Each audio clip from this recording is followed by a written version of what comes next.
So last year, Riley Gaines was a collegiate swimmer at the University of Kentucky. During an NCAA championship, she and her teammates were forced to compete against a man called William Thomas. Now, there's been a lot of news coverage of William Thomas, but here's the truth. Thomas had been a male swimmer at the University of Pennsylvania, and he had a lackluster swimming career, so he came up with a plan. He decided to give himself a female name, and soon he started winning women's swimming competitions. So what do you call that? Well, you call it cheating. That's cheating. And Thomas's cheating was not a secret. It was obvious to everybody. But only Riley Gaines was brave enough to say something about it. She came on our show last July. That night, we watched Leah Thomas win a national title and blow all the other females completely out of the water. And that next day, we came back and the mood had shifted to where people were mad. The girls, you know, there were tears. These poor 9th and 17th place finishers who missed out on being named an All-American. There's extreme discomfort in the locker room. There's, you know, kind of these grumbles of... Is he wandering around the women's locker room? Yeah. And that's not something, you know, we were forewarned about, which I don't think is right in any means. Changing in a locker room with someone who has different parts. So you can probably tell just from that clip that Riley Gaines is not an ideologue. She's not a political activist. She was a college swimmer and assumed that she would be just that, a college swimmer. But she was forced into a place where she had no choice but to tell the truth. She was not going to violate her own conscience. Now, the story she told was almost hard to believe in a supposedly rational country, but it was real. And because nobody else had the courage to stop this trend before it accelerated, similar things began to happen all over American sports, and with predictable results. In November, the National Hockey League sponsored an all-trans draft tournament. A male cross-dresser was allowed to compete against women. What do you think happened? Well, during the game, the man lightly checked a woman into the boards and gave her a concussion. Yeah, because he's a man, she's a woman. In October, a North Carolina high school volleyball player suffered a significant head injury after another man dressed as a woman spiked a ball at her head. You can watch that on YouTube. It's on video. It's awful. But nobody should be surprised that it happened. 9 years ago, a man called Fallon Fox declared himself a woman and competed in a mixed martial arts fight against a competitor called Tamika Brents, who was a woman. In a total of 36 seconds on the mat, Fox fractured the bones in Tamika Brents' face and won the fight. As Tamika Brents later put it, quote, "I've never felt so overpowered in my life, and I'm an abnormally strong female." Well, yeah, because even an abnormally strong female, which she is no match for most biological men. Everybody knows that. It is measurable. We don't need to guess. But almost nobody at this point, at this deeply contemptible point of cowardice in the West, almost nobody will say that because they're afraid. But Riley Gaines will say that because she's not afraid. So last night, Gaines went to San Francisco State University to talk about her experiences in NCAA swimming. And Riley Gaines is not a hater. She is a measured, decent person who believes in logic and reason and finding common ground with people who disagree with her. She does not think she is God. But that fact, that she does not believe she's God, makes her a terrifying threat to the zealots who do believe they're God. And so at San Francisco State last night, the zealots attacked her. A mob surrounded Riley Gaines and prevented her from moving through the hallways. At one point, the thugs said they wouldn't let her pass unless she paid the money. During the chaos, a man dressed as a woman punched her several times. The mob howled with rage, screaming threats and obscenities. We're not overstating. Here's what it looked like. This way.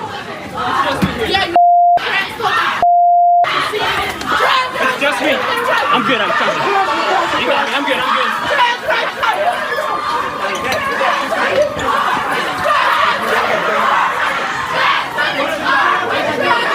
I'm coming. I'm good. I'm good. Trust me. I'm good. Go ahead.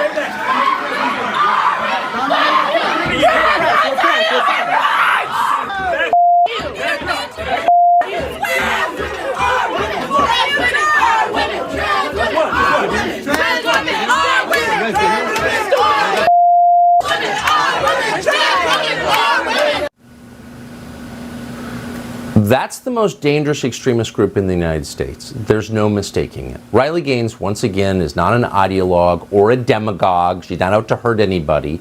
She's a college swimmer who was cheated against and doesn't think that's fair.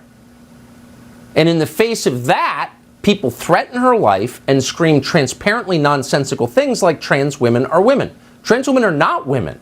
Women are women and men are men. And that's unalterable. And if you think otherwise, you are delusional.